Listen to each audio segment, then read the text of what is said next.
Hello everyone, সবাই কেমন আছেন? আজকে জয়িতার মম চ্যানেল থেকে নতুন আরেকটি রেসিপি শেয়ার করতে চাচ্ছি। দেখে কি ভাবছেন এটা তো মাংসের তরকারি, সেটা আবার রেসিপি শেয়ার করার কি আছে? কিন্তু নয়, এটা হচ্ছে আটা দিয়ে তৈরি একটা দারুণ মুখরোচক রেসিপি, কাশ্মীরি রসা।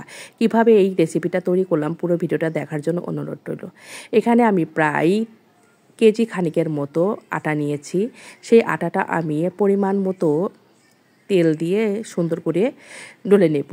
এখানে আমার ছোট মেয়েকে দিয়ে আমি মাখিয়ে নিচ্ছি। এখানে একজন হেল্পিং হ্যান্ড লাগে, আমি আমার মেয়েকে সাহায্য করছি, মেয়ে আমার সুন্দর করে মাখিয়ে নিচ্ছে।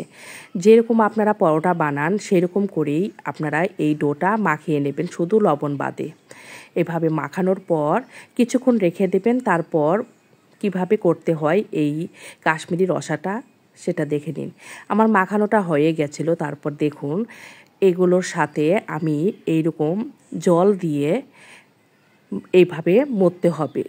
মথার পর আপনার দেখবেন যে একদম দুধের মতো এরকম বের হবে।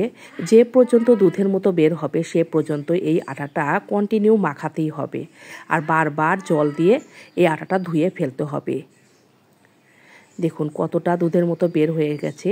এইভাবে এই দুধের অংশটা ফেলে দিয়ে আবার পুনরায় আবার জল দিয়ে ধুতে হবে।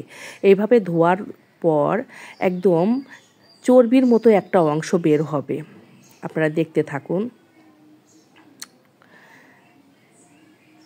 আমার মেয়ে পারছিল না, তারপর আমি আবার আমার বেসিংয়ে নিয়ে এসেছি। দেখুন এভাবে বেসিংয়ের সামনে এভাবে কষলিয়ে আমি দুধের মতো অংশটা বের করে দিচ্ছি। আর এটাই হচ্ছে এই খাবারের বিশেষত্ব। খেতে আপনারা ভাববেন যে কেমন দেখাচ্ছে, কিন্তু এই রেসিপিটা এতটাই সুন্দর। আপনারা ঘরের পুজোর রান্নাতে, ভোগ রেসিপিতে এই সমস্ত রান্না করে দিতে পারেন বা নতুন অতিথিদের খাওয়াতে পারেন। দেখুন আমার একটা চর্বির মতো অংশ বের হয়েছে, আর এখন আমি এটা ধুচ্ছি, দুধের মতো অংশটা কিন্তু কম বের হচ্ছে। আমার কাশ্মীরি রসার ডোটা একদম পারফেক্ট হয়ে গেছে। দেখুন আমার কত বড় অংশ থেকে এইটুকু একটা অংশ বের হয়েছে। এবার আমি হলুদ আর লবণ দিয়ে সুন্দর করে এটা মাখিয়ে নেব। আর এটা একদম চর্বির মতো হয়ে গেছে, দেখতেই তো পাচ্ছেন বন্ধুরা। আমি এখানে মধ্যম সাইজে তেল দিয়েছি, তারপর এরকম বড়ার আকারে ভেজে নেব। এগুলো একদম বড়ার মতো করে ভেজে নেবেন। এটা আপনারা এমনিও খেতে পারবেন। এই ধরনের রেসিপি কিন্তু নিরামিষ রান্নায় আপনারা খেতে পারেন, একদম নিত্য নতুন স্বাদ হিসাবে। দেখুন আমার বড়া ভাজা হয়ে গেছে, আর আমি এই রেসিপিটা আলু, পটল আর টমেটো দিয়ে তৈরি করব। পটলটা কিন্তু মানে বছরের প্রথম উঠেছে, এখন এই সিজনের পটলটা কিন্তু ভালো লাগে। আমার আলু ভাজাটা হয়ে গেছে, আমি এই তেলের ভিতর পটলটাও ভেজে নিলাম। আমার ভাজা হয়ে গেছে, এবার তুলে নেব। এবার আমি মশলাটা কষিয়ে নেব।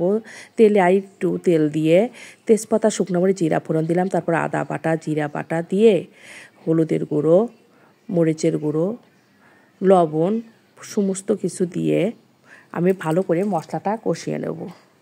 দেখুন মশলাটা আমার কষানো হয়ে গেছে। এবার আমি এখানে টমেটো কুচি অ্যাড করে দেব। টমেটো যে কোনো খাবারে অ্যাড করবেন, খাবারের স্বাদটাও অন্যরকম হয়, আবার কালারটাও কিন্তু খুব সুন্দর আসে। আমার তরকারির কালারটাও কিন্তু খুব সুন্দর চলে আসছে। আপনারা যখন কোনো নিরামিষ রান্না করে খাবেন তখন যে কোনো সবজি একটু তেলে ভেজে তারপর কষিয়ে ঝোল দিয়ে দেবেন, তাহলে খেতে খুবই ভালো লাগবে। আমি ঝোলের জন্য গরম জল অ্যাড করে দিলাম। আমার তরকারিটা ফুটে গেছে। এবার আমি কাশ্মীরির বড়াটা দিয়ে দিলাম। এটা অনেকেই কাশ্মীরি রসা বলে, কাশ্মীরি আবার বোম্বে রসা বলে। আমি এখানে সুগার ফ্রি অ্যাড করেছি, কারণ আমার ঘরে সুগারের মানুষ আছে। তারপর আমি নামানোর আগে ঘি দিয়ে নামিয়ে ফেললাম। এইরকম এই মানে 2 পিস কাশ্মীরি রসা দিয়ে আপনি এক থালা ভাত খেয়ে নিতে পারবেন অনায়াসে। খুবই মানে দুর্দান্ত স্বাদের হয়। আমার বাচ্চাদের ঘরের সবারই খুব পছন্দ। মাঝে মধ্যে কিছু মানে অন্যরকম খাবার রান্না করে খাবেন, ভালো লাগবে। যদি আমার ভিডিওটা ভালো লাগে অবশ্যই লাইক, কমেন্ট, শেয়ার করবেন, আর অবশ্যই আমার ভিডিওতে একটা সাবস্ক্রাইব করে দেবেন। ধন্যবাদ বন্ধুরা।